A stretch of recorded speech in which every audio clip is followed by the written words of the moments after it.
Hello dear friends, welcome back to my channel. English mistakes 3. ఒక్కసారి మీ స్క్రీన్పై వచ్చిన వాక్యాన్ని చదవండి. I read the sentence for you. Ramu entered in to the class room. Ramu entered in to the class room. ఈ సెంటెన్స్లో ఏదైనా తప్పు ఉందా? Can you find any mistake or do you find any mistake in this sentence? Is this sentence correct? 5 seconds time తీసుకోండి. Okay dear friends, the time is up. Mistake ఏమన్నా కనబడిందా? ఎవరైతే ఈ సెంటెన్స్ కరెక్ట్ అని అన్నారో, I'm really sorry, I'm afraid this sentence is wrong. There is a small mistake in this sentence. ఏంటా mistake? వాక్యాన్ని మళ్ళీ చదవండి. Ramu entered in to the class room. ఇక్కడ ఎంటర్ అన్నది వర్బ్, ఇంటూ అన్నది ప్రిపోజిషన్. ఎంటర్ తర్వాత ఇంటూ అన్న ప్రిపోజిషన్ రాకూడదు. ఎంటర్ తర్వాత ఇంటూ అన్న ప్రిపోజిషన్ అవసరము లేదు. కాబట్టి ఈ సెంటెన్స్ ఎలా ఉండాలి చూడండి.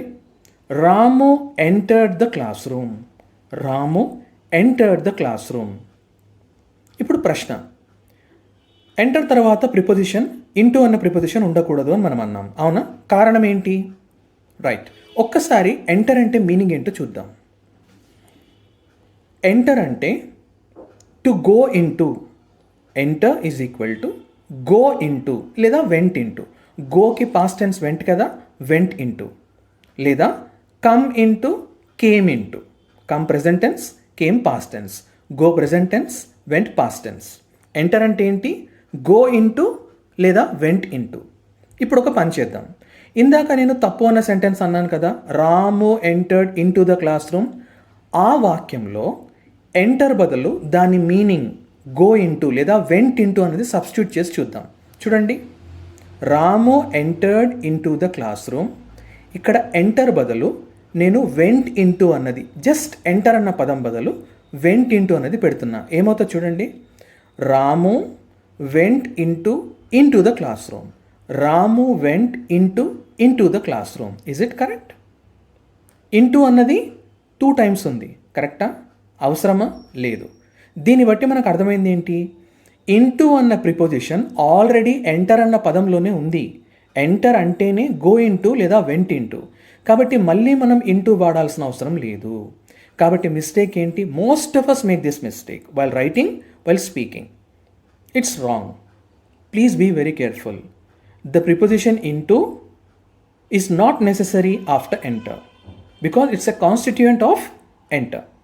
So the sentence should be Ramu entered the classroom. Ramu entered the classroom.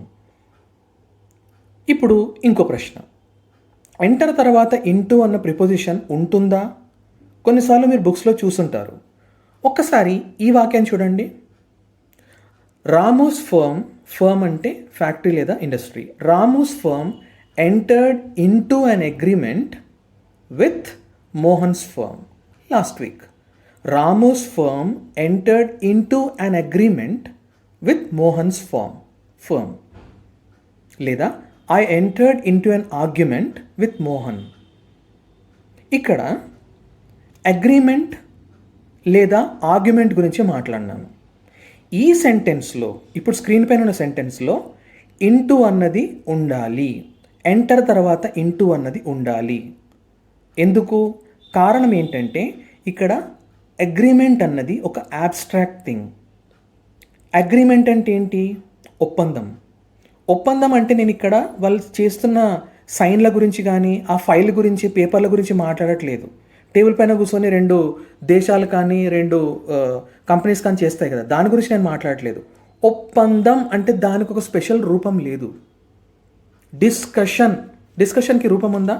Discuss చేసే మనుషులని చూడగలవు, వాళ్ళు చెప్పే మాటలని వినగలవు, కానీ డిస్కషన్ అన్నదానికి సపరేట్ రూపం అన్నది లేదు. కాబట్టి మనకు అర్థమైంది ఏంది ఇక్కడ? Something that is concrete, something that is physical. An enclosure అంటే ఏంటి? ఒక రూమ్ కానీ, కిచెన్ కానీ, బాత్రూమ్ కానీ ఎక్సెట్రా. ఇలాంటి స్ట్రక్చర్స్ గురించి మాట్లాడేటప్పుడు ఎంటర్ తర్వాత ఇంటూ ఉండకూడదు. He entered a room, he entered a classroom, he entered the kitchen, he entered the bathroom, he entered the hall. అంతే.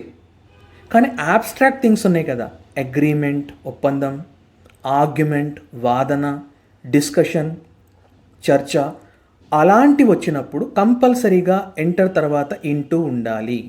కారణం ఏంటంటే ఇక్కడ ఐ ఎంటర్డ్ ద డిస్కషన్ అంటే డిస్కషన్ ఆల్రెడీ జరుగుతుంది, నేను అక్కడ జాయిన్ అయ్యాను అన్న మీనింగ్ వస్తుంది. ఇన్వాల్వ్ అయ్యాను, I involve myself in the discussion, I involve myself in the argument that was already going on, or I myself started the argument. Hence it becomes mandatory. Hence it becomes important for the preposition into to be followed after enter.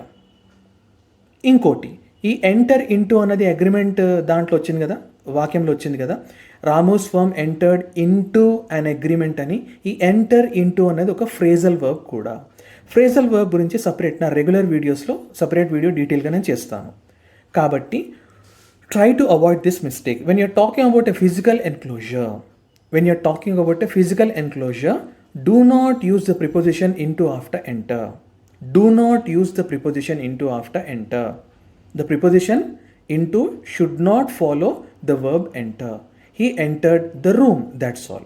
But when you're talking about abstract things, it is necessary because the phrasal verb enter into comes into the picture.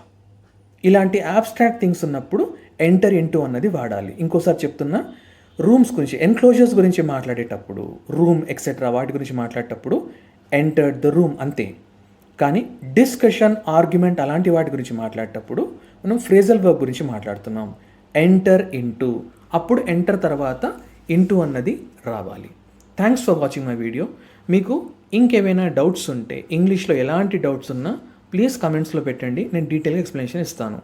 ఈ video English version కూడా చేస్తున్నాను, interest ఉంటే చూడండి. Share, like and subscribe to my channel. Thank you.